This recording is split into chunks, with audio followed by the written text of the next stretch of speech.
All right, hey guys, welcome to Talk Murder to Me. Tonight, I'm going to be going in depth about the Byford Dolphin case. Oh God, is this going to be like the horse sex case? No, but after hearing about what happened to this guy, you'll wish we were talking about that studly stallion. Oh God, what are we talking about here? Well, check out this photo. Oh my God, is that his...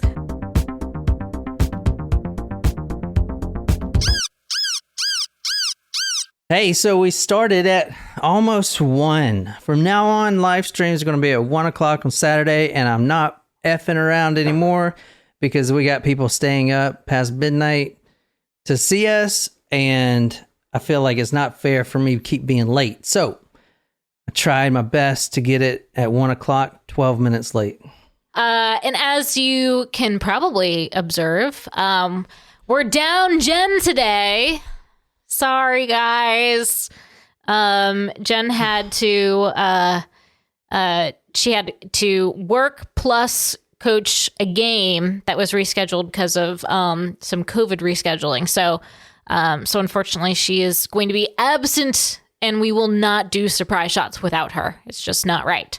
Anyway, I got a great episode today. I know it's just Nicole and I. Jen, no, we're sorry.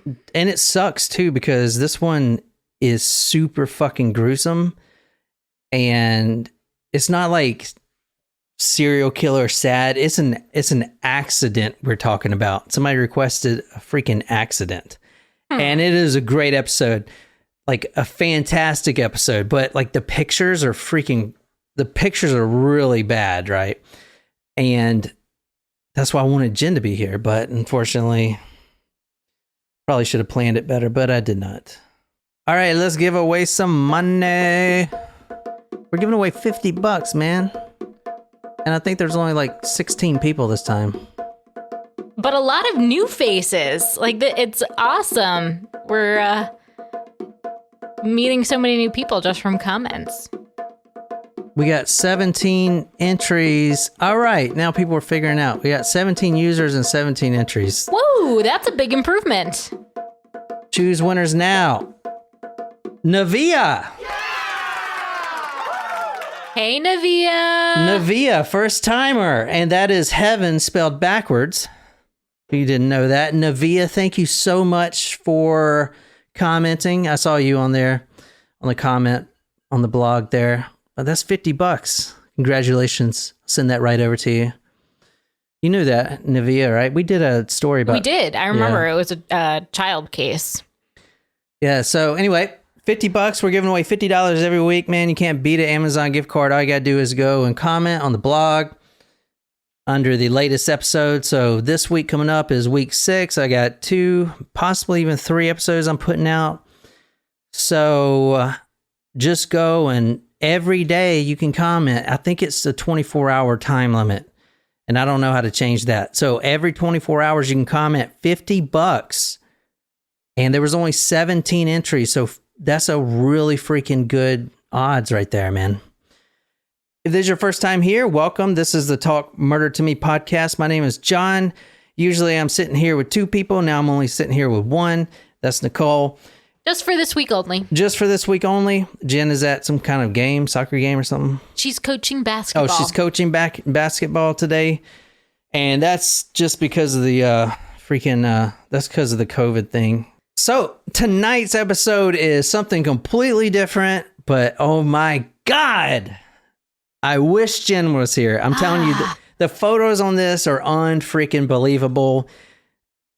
Everything is documented, and I'm going to tell you, so the photos on here, I actually have them black and white, and I thought Jen was going to be here today, or I didn't think she wasn't going to be here today, so I actually like colored them. I put them through this little colorizer to, just for her. And it sucks that she's not here. You're like, damn it, I won't appreciate it, clearly. But tonight's episode is for Stephanie Perez. Hey, Stephanie. Stephanie Perez. She says, can you please do the Byford Dolphin incident? And there's a picture of a elephant in scuba gear on the screen. I was like, dolphin with laser. I thought it was like dolphin with laser beams or something like James Bond shit. No, it's something way better. We are on live chat now. We got some of our good friends, Supremos, on talking to us now. And we're also on Google Earth. And if you are a Supremo or a supporter of us, you can see this video on the Patreon. And I need to do better at promoting that. Also, big congratulations. I got 2 congratulations here. Number 1, Nicole, my other co-host, has her own podcast called Every Day's a Holiday. And she has officially did every day for a year.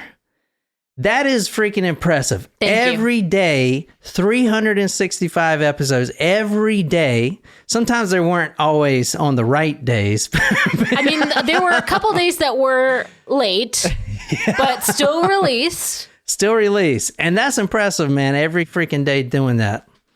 That is really impressive. That podcast technically has more episodes than this one. So that is sadly true. I mean, granted, those are only 2 minutes, 3 minutes long, but so congratulations, Nicole. Thank you. Very impressive. I'm proud that I stuck with it.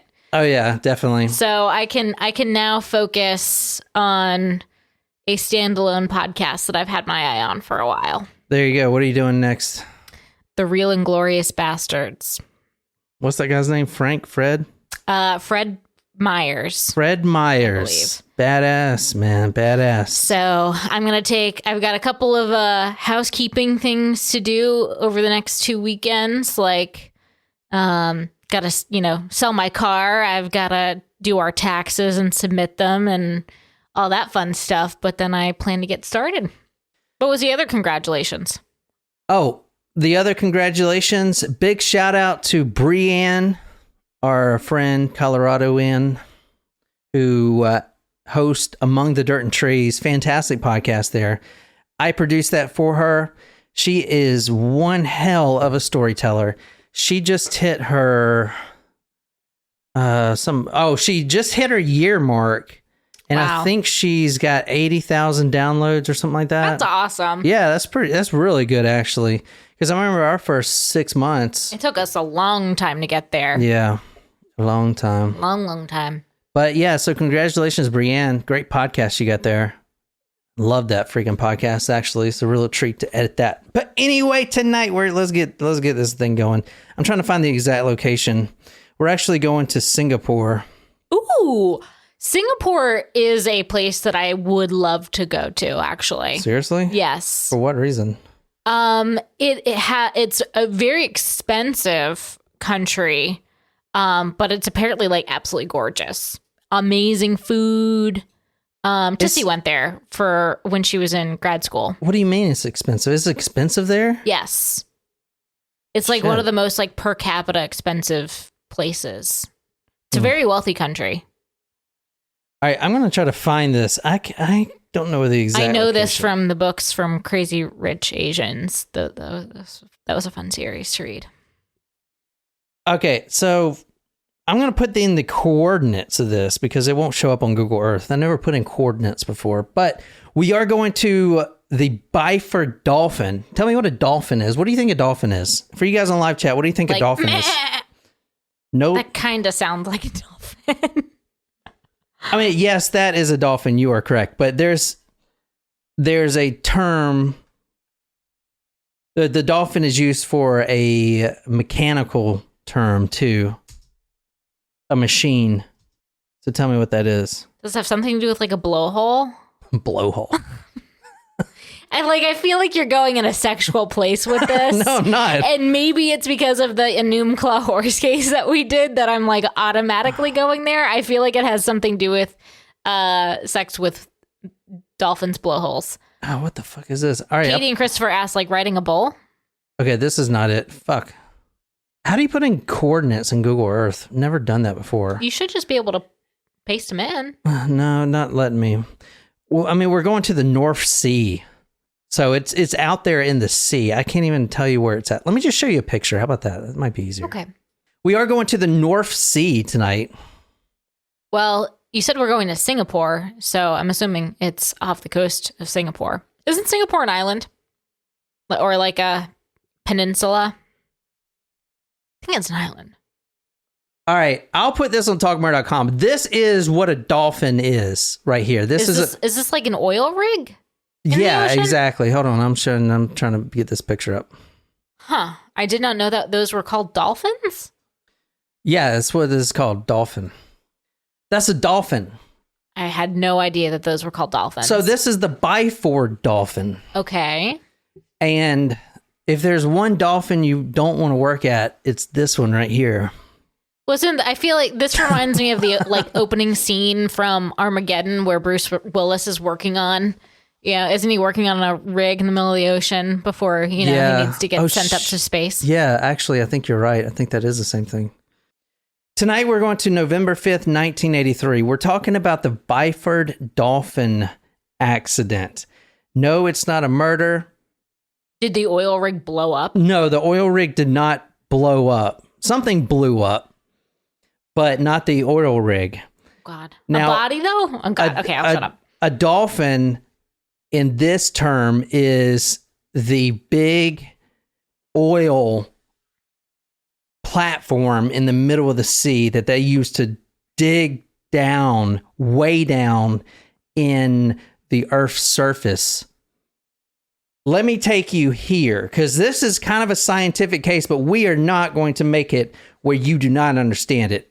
I'm going to simplify this whole thing for everyone out there, so don't worry about it, because I'm pretty sure none of us are what they're called saturation divers.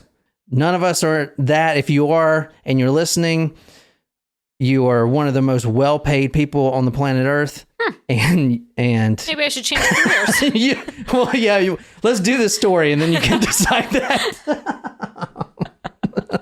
Fair enough. Katie and Christopher says, sounds like the beginning of a horror movie. Yeah, no shit.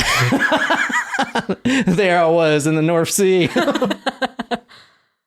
This is a horror movie, man. You can't even make this up. Nicole, tell me, you got this oil rig that you just saw in the middle of the sea. You're drilling for oil. Mm-hmm. Where is the oil coming from?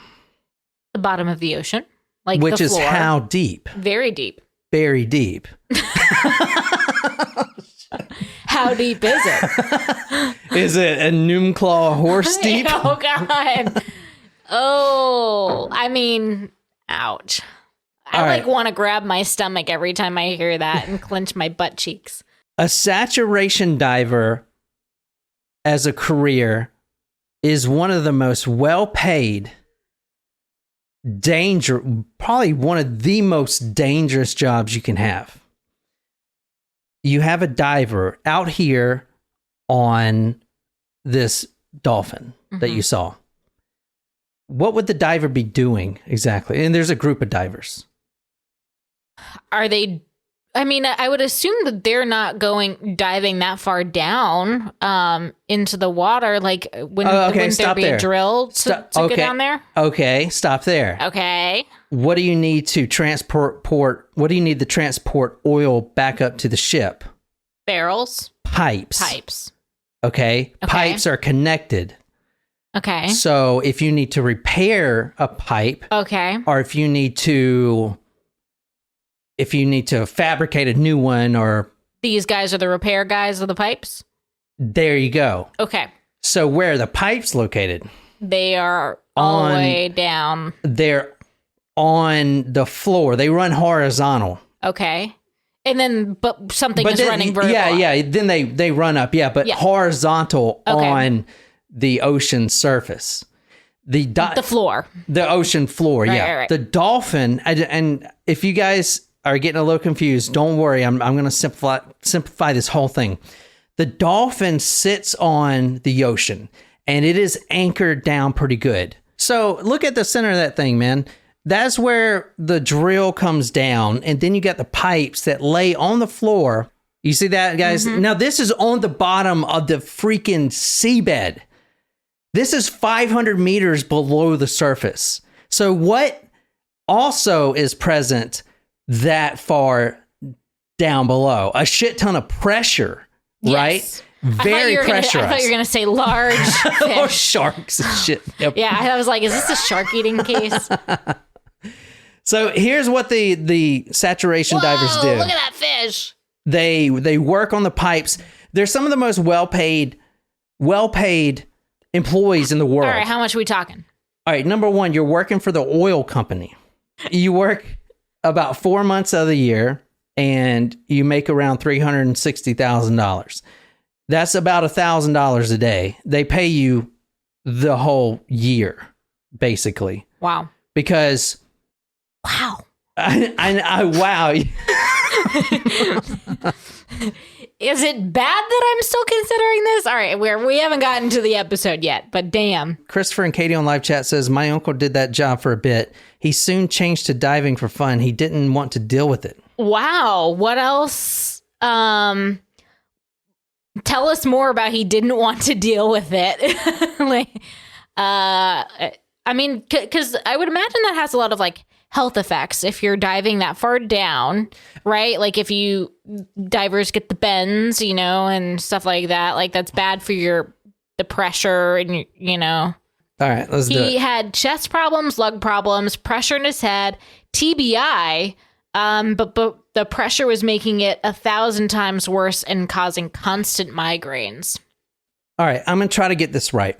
But like I said earlier, we're going to November 1983. This is the 5th of November, a normal day. Now, 1993 or 83? 1983. Okay. This is on the Byford Dolphin, which is still there today. It's still being used. So what happens is the oil company pays a group of divers known as saturation divers. And to become a saturation diver, you have to obviously have your diver's certificate.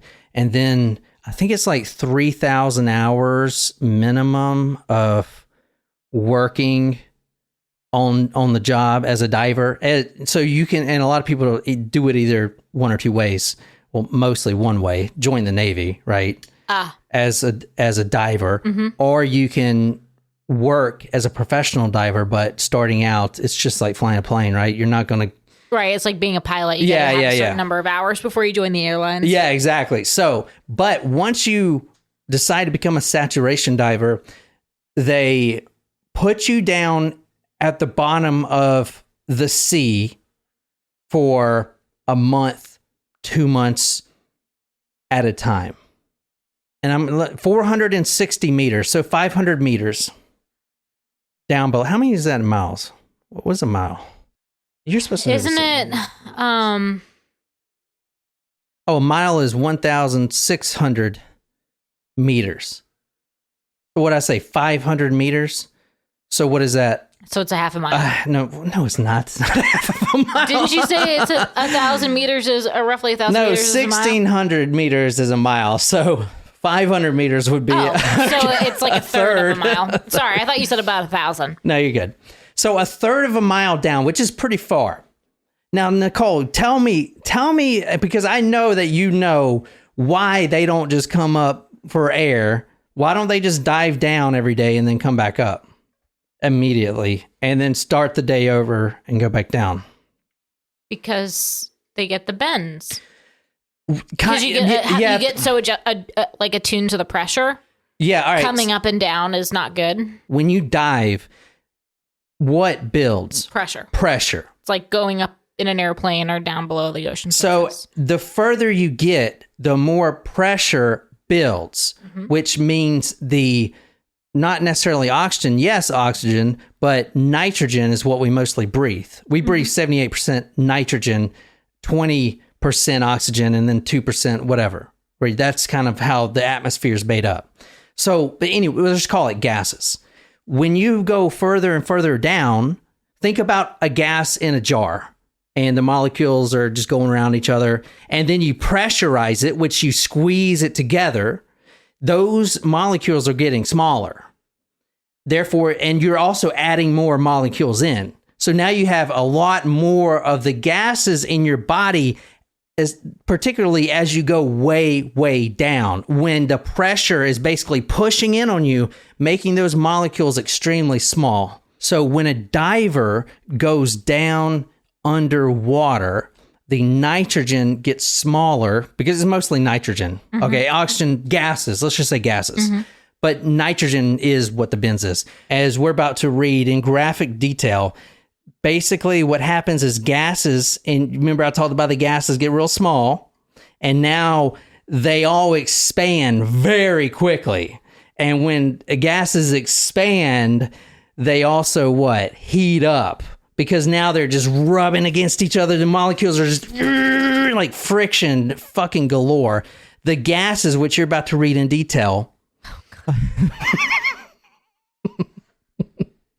the gases. I'm honestly picturing like the nuclear disaster photos, and I'm like bracing myself for that one. The gases were. You're not correcting me that it's not that bad. The gases were boiled out of their blood, which ruptured vessels and a lot more stuff, which we're about to see.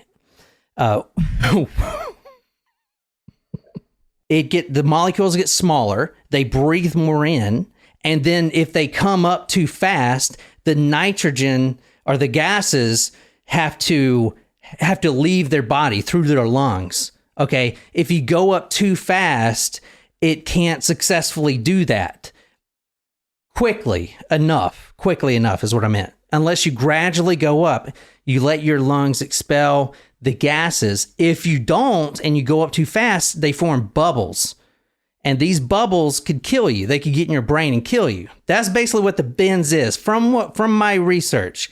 If I'm a little wrong on stuff, I'm sorry, but that's what the bends is. And when divers come up too quick, I've never had it, but apparently it's supposed to be super painful.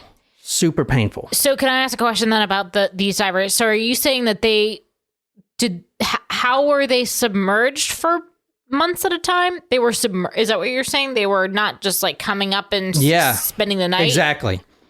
You can't how long does it take you to just come up quickly?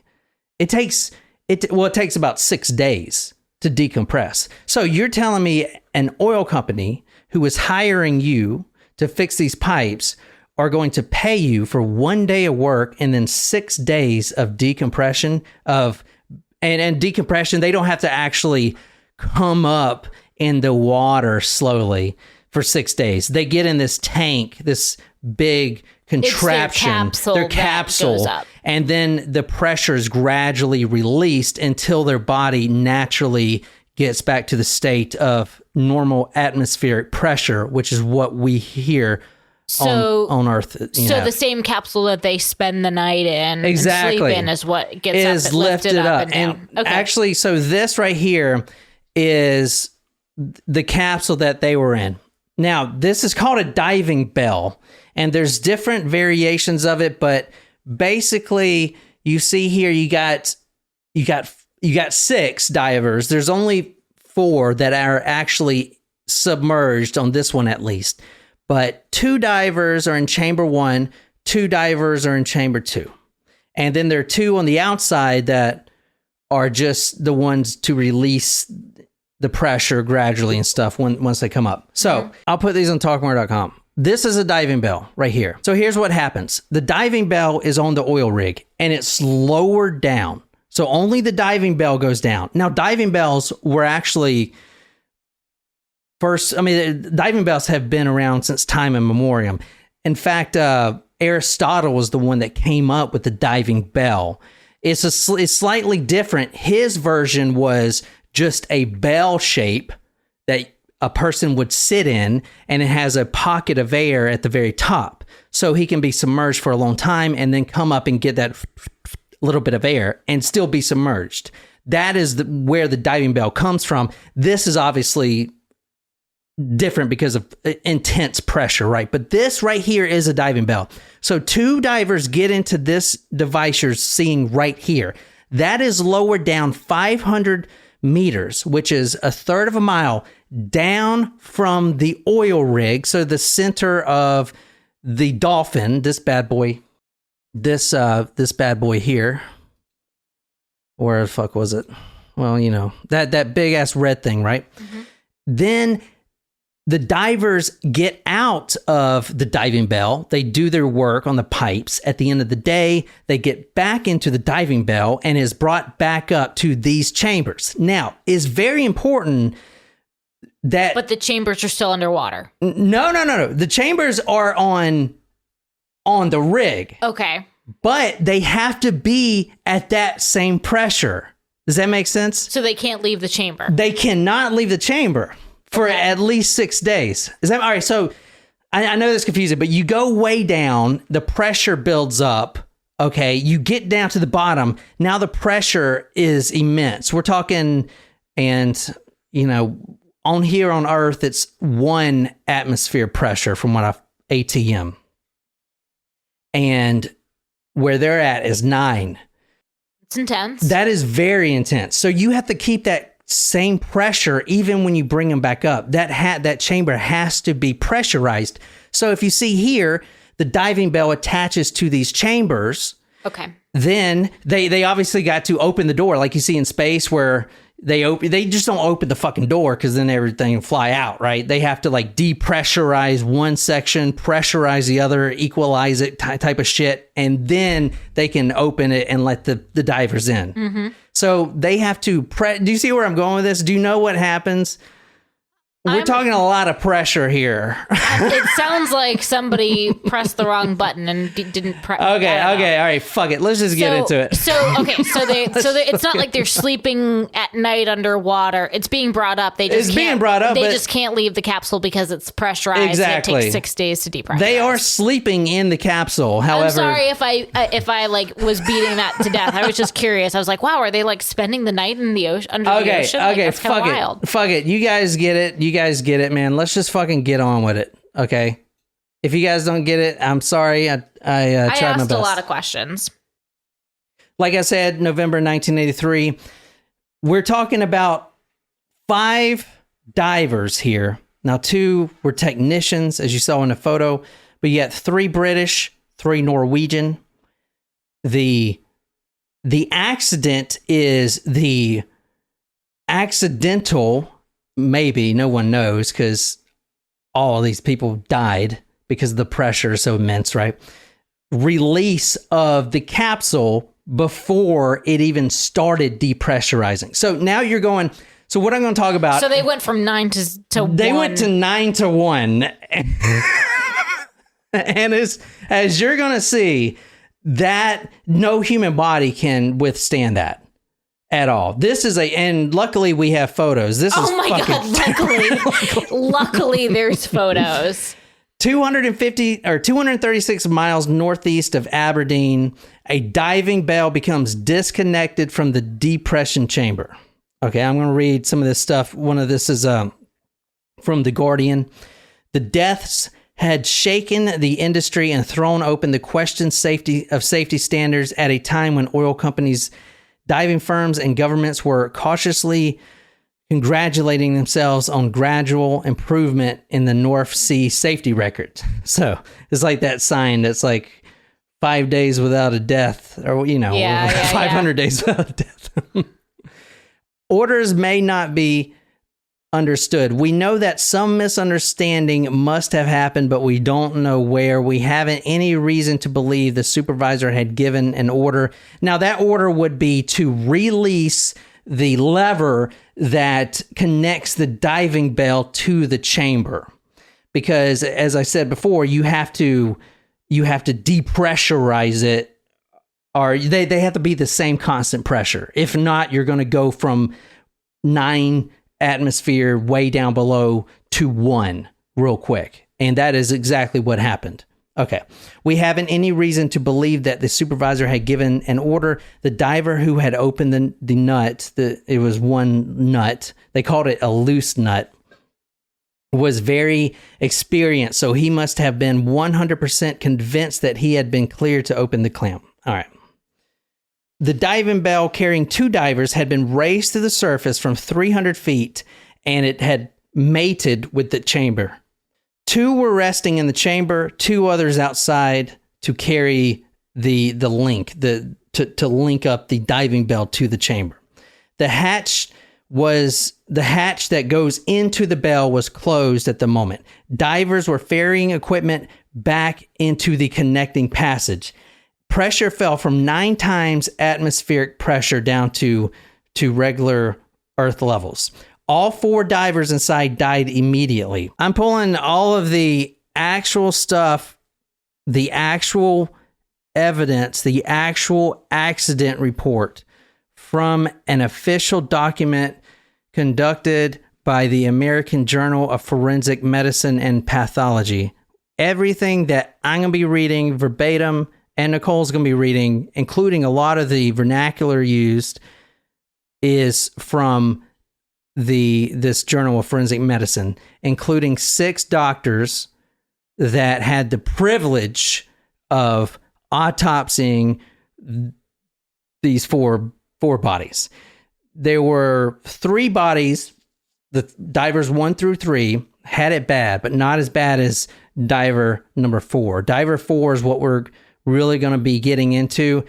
And just to brace yourself a little bit, diver 4 actually arrived at the autopsy facility in 4 separate bags. And not all of them was there. I'm just saying.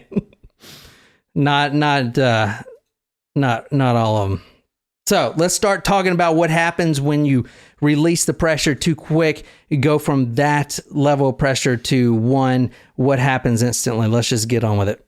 The scalp with long blonde hair was present, but the top of the skull and the brain were missing. The base of the skull was a collection of tiny bone fragments only. The soft tissues of the face were found, however, completely separated from the bones. It's like it exploded. There were also small fractures in the bones.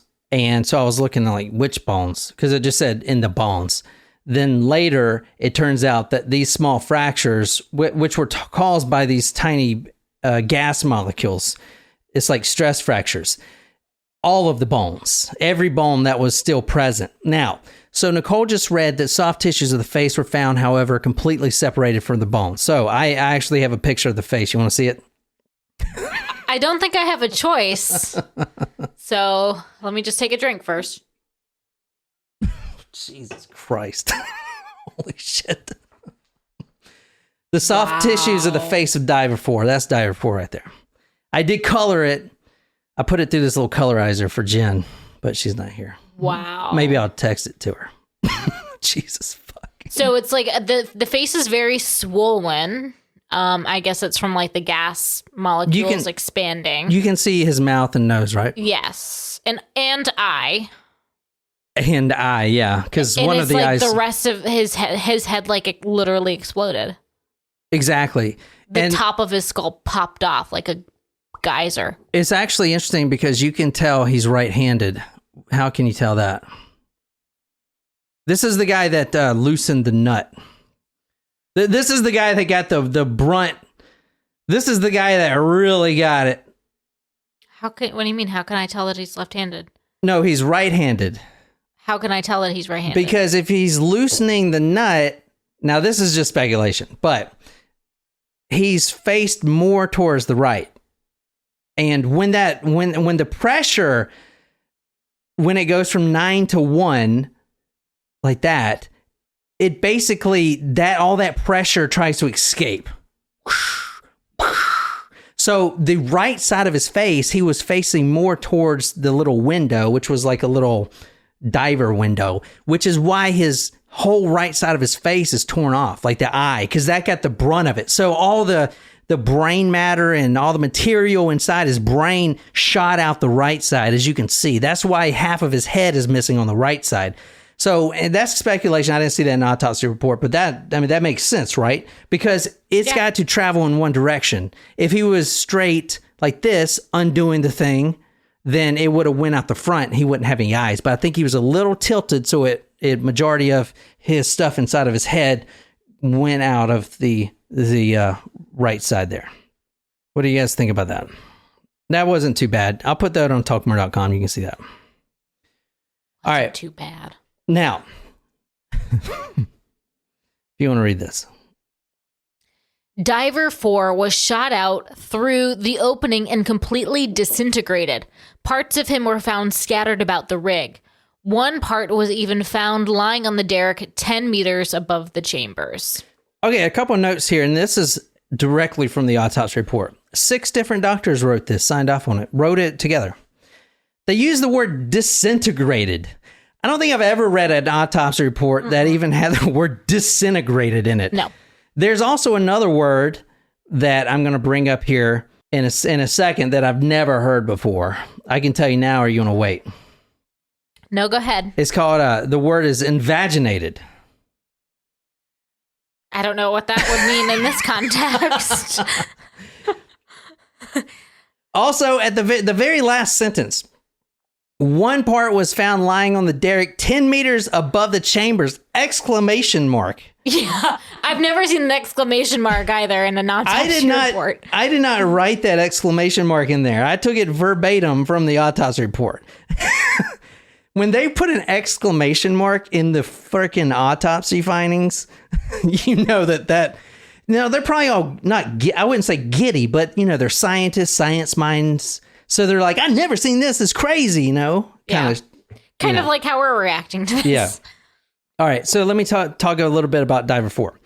His left upper arm had been completely separated from the body. So no left upper arm, no left arm. Completely separated. So he's got one arm. Just below the shoulder joint. So right here. I mean, the arm came off. The arm. That's how much pressure. So like I said, he is in the heavily pressurized chamber. And outside to his immediate 1 foot ahead is normal pressure. So that pressure is going to rush out. It's like a vacuum, right?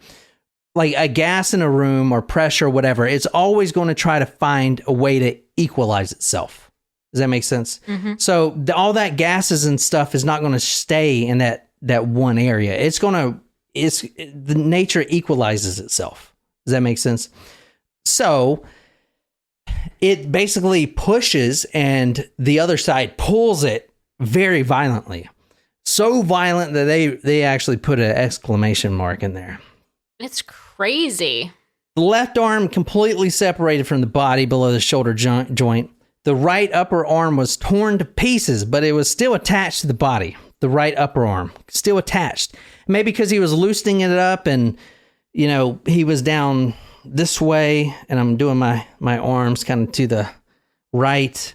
Because it matters. The position it matters. Like the closer he is, his body part is to that hole, is going to get the more damage. That's why he looks like, well, he does. And the other ones you'll see, they just look like they're sleeping because they were actually in the chamber, way in the back in the bed, sleeping.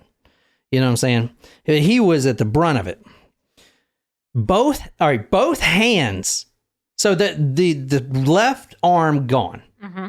The right arm tattered, but kind of still just shredded. Kind of just, you know, both hands separated from the lower arms. So the hands are separately gone. So there's this term. I read a lot of science shit. And we're about to go see Neil deGrasse Tyson next week. On Thursday. So this Thursday. Yeah. So he'll probably even say this, but there's this thing called spaghettification. Okay. Yes. When you go through a black hole, is that it? Yeah. So when you approach a black hole, and I'm not a scientist, but the gravity is so immense that instead of just being pushed in altogether, it pulls you one basically minute millimeter at a time. So whatever's closer, you're getting pulled and it stretches out. Okay, so let's say you put a finger in the black hole. Your finger's getting stretched out and then your arm, and then you look like one of those Stretch Armstrong dolls. Mm-hmm. That's the spaghetti. You look like a big thing of spaghetti. Like Michael Jordan in Space Jam when he stretches to make fucking Jordan, man. Amazing athlete. Dude, that guy was all fucking talent too, man. Yeah. Anyway, so kind of the same thing, right? Because the left arm isn't just gone. It is gone. But what is pulled first? The hand. The hand is completely separated. Like I'm trying to pull my hand off right now. That, you know how much freaking pressure you would have to just pull the hand off? So the arm is still structured by the shoulder joint on the body when the hand is pulled off. That's the only way it could happen. The hand is pulled off first and then the shoulder. So it's just like spaghettification. It's like fucking nuts, right? Did we lose a bunch of you guys on live chat? I feel like they are struggling with this one. No, just kidding. Well, there's plenty more pictures. So oh, great. The right thigh and foot were missing. The thigh. Quote. No, this is quote from the autopsy report. Another one of those exclamation. Oh, God. The right thigh, leg, and foot were missing. But the knee joint was found. was found. It was like, yeah, you found the knee joint. What the fuck? So when this was it that like one of these guys accidentally did something? Diver 4. He unscrewed something. He unscrewed the nut that he wasn't supposed to. Yeah, that's what the report from the Guardian says, a loose nut. So I'm guessing that there's a latch, obviously. And I remember this. If you go to if you get hyperbaric oxygen treatment in a facility, it's the same thing. It's this huge, and I remember my time there. I did 40 sessions of it. So they latch on this like big circular thing. It's a big tank. So it's a big, think of a big Tic Tac looking thing. It's all glass. So you can see through it, but it's real heavy glass. Obviously, it's a lot of pressure. They screw on this lid, and then that lid is secure.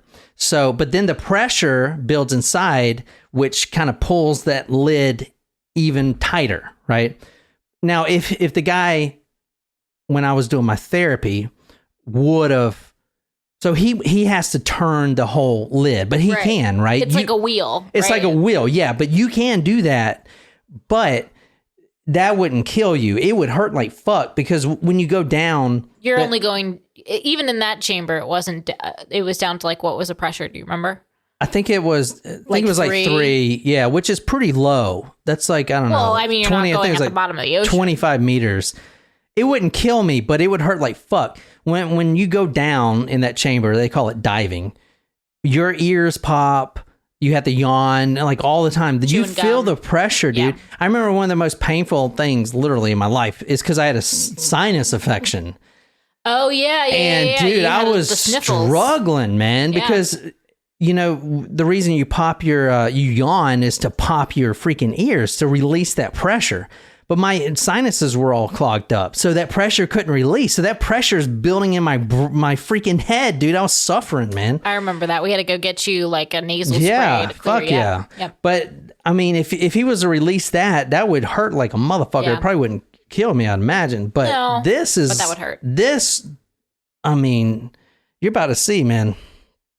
The left thigh had been separated from the pelvis just below the hip joint. Now, the pelvis, which we'll get to in a second, was actually sectioned out in 3 different parts. Now, they didn't actually cut the body or anything else. They put it, with this, man, they just put the pieces in a trash bag.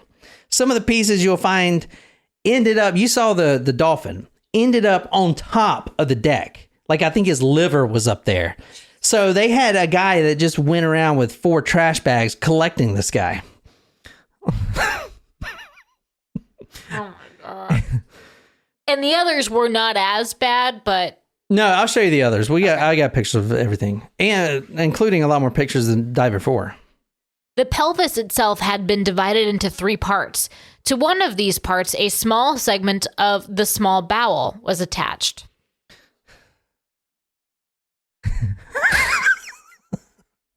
Oh my God. All right. Also, quote, a small segment of the small bowel was attached to one of the... Now, pelvis is not a big bone. So 3 parts, little chunks there. One of them still has the bowel, which I didn't think the bowel was actually connected to the... It's not connected to the pelvis. Or it doesn't go through it. It's not attached. The pelvis is like the saddle, but the This is your pelvis. I know, but the bowels are not attached. I mean, it's like behind it. Yeah. The good news is the penis was present. The penis was present, but, quote, invaginated, end quote. That was the word. I looked that up, man. What does that mean? And if you want to read this is what the word invaginated If Jen was here, she'd be reading this part, wouldn't she? To invaginate. To be turned inside out or folded back on itself to form a cavity or pouch. Invaginate. It's got the word vagina in there. Well, so it... Yeah. It's like that episode of South Park where he wanted to become a woman. I haven't seen... And the doctor's like, okay, we'll just cut the penis down here and then... Turn your penis inside out. Oh, jeez. All we need to do now is stuff the unskinned penis inside your pelvis. And now I'll use the skin from your penis to make the vaginal lips. Do I look like a woman? Pretty much. From above, one could look down through the larynx. All the thoracic and abdominal organs had been expelled except the trachea and a fragment of the small bowel. Figure 9. I wanted you to read that for freaking. All right, so we see figure 9. Go ahead. I'm ready. Go ahead. Figure 9. Here we go. What is that? I have fucking no idea what that is. Well, what did you just read? That is the thoracic and abdominal organs. It looks like a pile of lava. That's his inside, basically. His chest and his stomach invaginated. Now, they didn't cut this open. His penis was invaginated. They didn't cut this open. You understand that? They pulled this out of a trash bag like that. They didn't cut shit. It was like that. You could see his ribs. You can? Yeah, look. Do you see? That's a rib bone right there. Look real close. It's like one of those magic eyes. You got to look at it. I have no idea what I'm looking at. That is the guy's middle section. That's a middle section of a human being. Wow. That's the organs, what's this is left very of them. much like that nuclear reactor case. Yeah. Like in terms of photo. Damn it. I even put them through the colorizer for Jen. She's not even here. Oh, we'll make her watch this. We'll make her appreciate this. Shit. Episode wasted. All right. Do you want to see the spinal column? The spinal column and most of the ribs had been expelled, but I just pointed out one of the ribs. If you look right in the center, you see a rib in there. I know it's kind of hard to see. I did colorize it, so maybe the black and white one is easier to see right here. That's the rib bone. I would not have known that. Well, yeah, it's twisted in an unnatural way. It's like going inside or something. Anyway, this is the spinal column and this is a part of the spinal column. Just ripped to shreds, man. Like you see the divot here. This is actually two of the, spine. The spine has the, what is it? Disc. The Vertebrae? L9. Yeah, the vertebrae. Like, I don't know, L9 or C9 or whatever the fuck. This is two of them because you can see the disc. The spinal. Yeah, it looks disc. like a dog chewed it up. Oh, it does look like a dog toy. Oh my God, our dog is like staring at the screen right now. Salivating. All right, let's go back to the other divers for a second. Let's calm down a little bit. These are the other divers. Divers 1, 2, and 3. Not so bad. No, they're in whole parts. Anyway. Yeah. They were transported in body bags, not plastic trash bags. So as you see here, if you look closer at the face, that's where it really gets it. But they're dead. They look peaceful. 2 of them were sleeping naked. The other one had just got back. The diver that was on the mission is obviously the one with underpants on.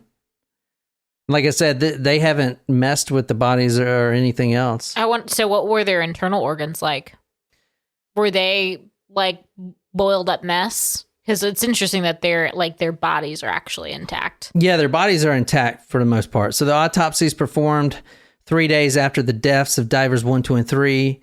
Findings were all pretty much the same. A lot of scientific terms, but rigor mortis. I put some very interesting things that I noted from the autopsy report. One being rigor mortis was, quote, unusually strong, end quote. So I don't know why that would be. Maybe, I don't know. The organs showed a large amount of gas in the blood vessels, obviously. So they're swollen. Yeah, or ruptured. Soft tissues had scattered hemorrhages, and they all died instantly. Wow. Now, this is their brains.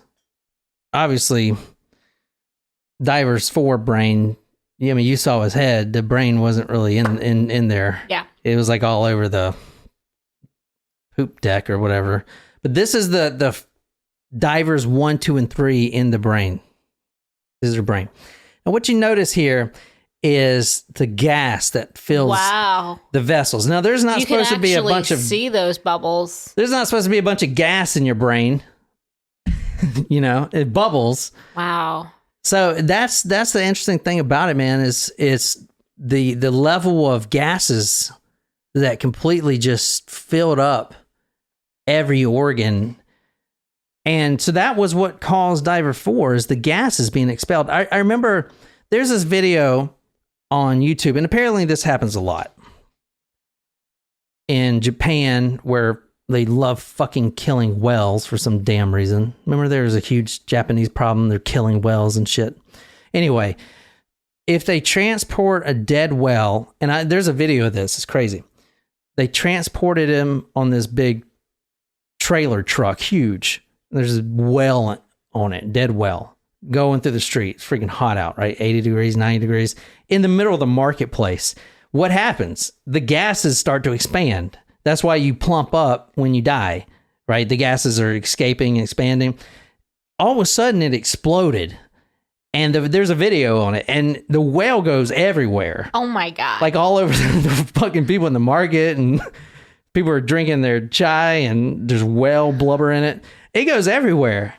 And that's basically what happened here. You know what I'm saying? Yeah. With Diver 4, at least. The gases just escape. Yeah. I don't care that you have skin and cartilage. I'm getting the fuck out. That's what the gas bubbles are saying to each other. Yeah. So wow. This is the stomach right here of one of the divers, 1 through 3. They all looked about the same. Mm-hmm. You can see the little blood vessels in there. Wow. I thought it was a lung at first, but it says it's a stomach, so I don't know. Wow, that's crazy. Yeah, freaking nuts, right? In the cardiac chambers and in the great vessels around the heart, both arteries and veins, large amounts of free fat were found. Okay.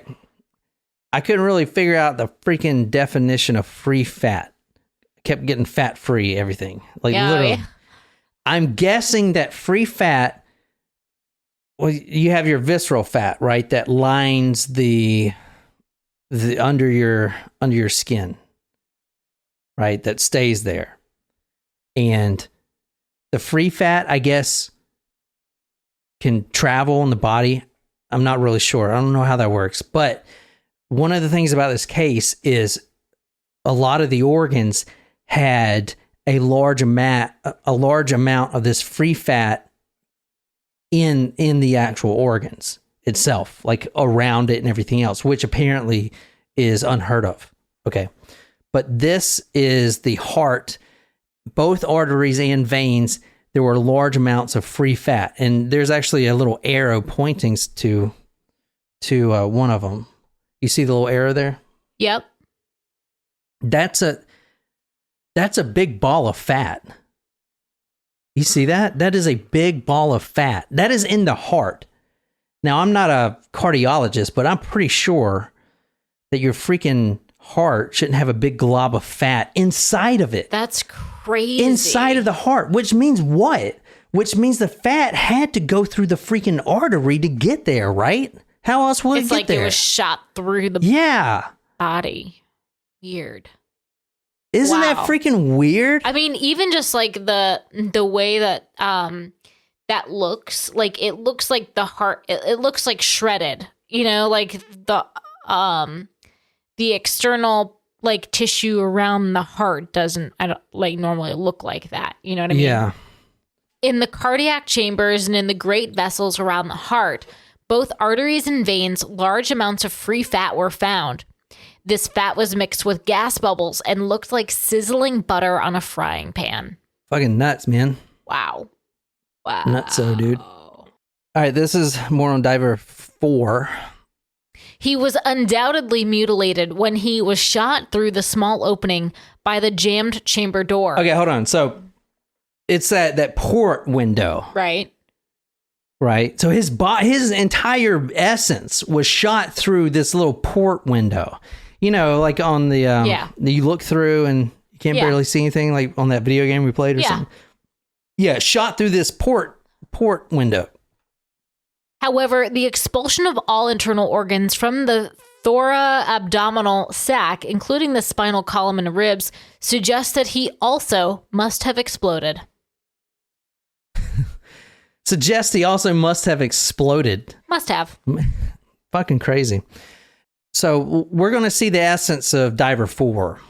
Everything that they found from the 4 bags and not just pieces like we were showing you. But, quote, the fate of Diver 4 clearly demonstrates the tremendous force released in an accident like this, end quote.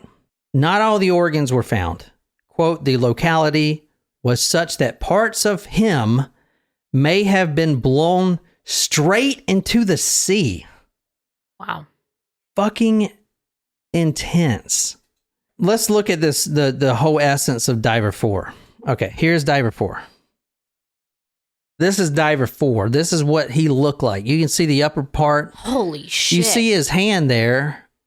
He is shredded. Wow. I mean, his leg is gone. Wow. Like, you see, and it's real interesting looking at this photo. Look at the knee. It's separated. Mm-hmm. It seems like everything that's not straight attached by cartilage, or like, you know, the knee is attached by the joint. Was it the femur is attached to your shin bone or whatever by the joint, the knee joint? That's where they come together. So wherever there's a weakness in this body, and what I mean by that is a point where it could be disconnected easier, it was.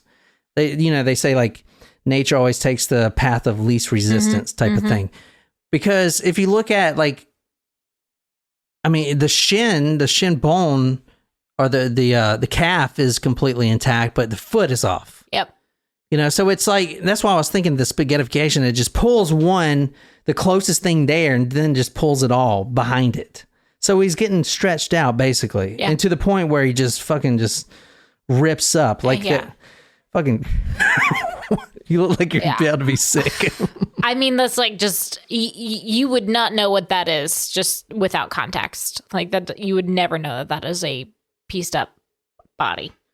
Pretty fucked up, man. Pretty fucked. So, a little bit about the mechanism real quick. 2 half moons of steel hinged at one end, secured to the other by a swing bolt held in place by a nut. A guy named Mr. Per Rosengreen, which was the head of the Norwegian Inspectorate diving section, said that there was no sign of technical failure or mental fatigue. So what happens? The families actually just got paid out in 2010 for this. Wow. This happened in 1983 because they were saying, "Oh, this wasn't an accident. This wasn't." It was like their fault. It was their fault. This was something. But even if you think about it, is it their fault? Because, you know, as some of our live chat friends said, that, you know, their family members suffered from all this stuff. You got mental fatigue. You got, actually, when you go that far down I was watching these saturation diver videos, you get all kinds of stuff. You get mental fatigue. You get where, I can't remember the name of it, but if you go down a certain level, you get where you feel like you're drunk. all the divers like the lack of oxygen. Yeah, so all the divers describe it as being drunk. So you got that drunkenness, you got loss of control, like your motor control, your mental fatigue. So I mean, obviously he didn't do it on purpose. It's not like he wanted to kill all his friends and just completely shatter himself, but then again, since this accident, obviously there were safety mechanisms. There shouldn't have been one person, a diver, in charge of making the link like that. So now there's different things, involved. But anyway, he says, this guy, the Norwegian diving guy, quote, "Since the nut was unscrewed, someone must have done it," end quote. The survivor, there was one survivor of, you saw the 6 people. There was one survivor. His name was Mr. Martin. He was on the outside, not in the chamber. Oh, okay. Yeah. Mr. Martin Saunders claimed that his partner undid it. Well, his partner's dead, obviously. So there was no communication, or very little communication. The radio and intercom were both operational, but insufficient. So if you're down there diving, you have the freaking welder tools going, you have sharks trying to bite you and shit. Like, there's a lot of background noise. Mm-hmm. So the radios were very outdated. And that's important, because if the technical inspector says, you can barely hear him. What? Did you say unscrew that nut? What? Okay, I guess he said unscrew it. Then you're fucked. So anyway, what do you guys think of that shit? That's crazy. The drunkenness is called nitrogen narcosis. If you dive further than 30 meters, a loss of coordination and poor decision making can occur. Decompression sickness is called the bends. As a rule of thumb, for every 30 meters they descend, it takes at least a day to process nitrogen safely through the lungs. Wow. So there's no quick way to decompressurize. But the company doesn't want to pay for 1 day of work and then 6 days of recovery. Right. So that's why they keep them down there. And then when they come back up every night, because that's how they get food and get, stuff brought to them. Obviously it's regulated by pressure. However, for every 30 meters they descend, which they were at 480 meters, it takes a day to process. So the company doesn't want to pay for that. So they just keep them fucking pressurized, even on the shore, Wow. But these guys can make a shit ton of money, man. $300,000 for 4 months each year. And I don't know, man. What do you guys think? You guys still with us out there? That's wild. Wow. Great request. Really interesting. Yeah. Tried to explain it the best I could. Honestly, this stuff is way above me, man. And I think you did a great job. I think your experience with hyperbarics really helps, actually. Well, it helps for me, but just remember, if you've ever dived, or if you even dive down 20 feet or something, you notice the pressure, man. You notice that shit building on you. So, if you ever jumped in a pool, you'll notice that. It's slight, but imagine that, tenfold or whatever. Cannot. Freaking crazy. So starting now, every Saturday, 1:00, we're going to be here on live chat. And I'm going to make it a point to be on freaking time. That's right. We'll do better. So that way y'all know exactly how to plan your time. Yeah. So, because we appreciate you guys. Anyway, that's all I got, man. I don't know. Thanks for listening, guys. Appreciate it. Yeah. For you guys on live chat, love you guys, man. We'll see you next week. Like I said, next week we'll be back to the normal schedule, and we will have Jen back. And we'll have Jen back, but we don't really want to do too many without her, you know what I'm saying? But anyway, that's all I got. I hope you guys enjoyed the Byford Dolphin Accident. Go to talkmore.com. We give away $50 every week. Make sure you enter your email, or make sure you comment so you can win $50. Congratulations to Navia that won this week. If you want to support us, talkmore.com/join to become a patron. And until next time, good night, you lovely, lovely people.